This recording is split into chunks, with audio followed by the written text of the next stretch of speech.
Pemirsa, berita duka datang dari mantan Ketua Umum Parisada Hindu Dharma Indonesia (PHDI) Pusat periode 2001-2006, sekaligus mantan Wakil Jaksa Agung RI Inyoman Suwanda meninggal dunia di Jakarta. Beliau berpulang pada usia 83 tahun dan meninggalkan seorang istri, 5 anak putra-putri, dan 15 cucu. Bertempat di rumah duka di Kebun Jeruk Blok C1 nomor 47 Jakarta Barat, mantan Ketua Umum Parisade Hindu Dharma Indonesia Pusat periode 2001-2006 yang juga mantan Wakil Jaksa Agung Republik Indonesia Inyoman Suwanda meninggal dunia di Jakarta. Beliau meninggal di usia 83 tahun, meninggalkan seorang istri, 5 anak putra-putri, serta 15 cucu. Tampak karangan bunga pun terlihat di depan rumah duka. Para saudara, tetangga maupun umat Hindu juga tampak melayat ke rumah duka. Rencana jenazah akan dibawa ke Bali pada tanggal 8 Januari 2020 untuk mengikuti proses pengabenan di Singaraja, Bali.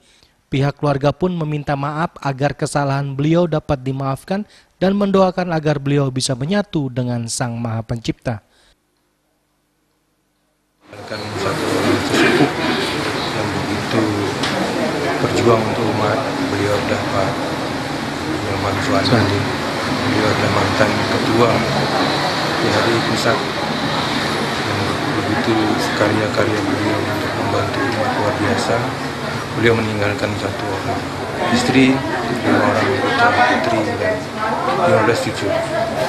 Semoga beliau bisa menyatu dengan Sang Pencipta.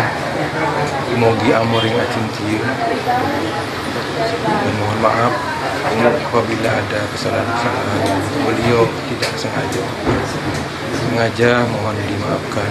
Semoga beliau menyatu pada Yang Maha Kuasa. Inyoman Suwanda lahir di Singaraja pada tahun 1937. Ia menjabat sebagai Wakil Jaksa Agung pada tahun 1995 hingga 1997. Sementara untuk jabatan sebagai Ketua Pengurus PHDI Pusat pada periode 2001 hingga 2006.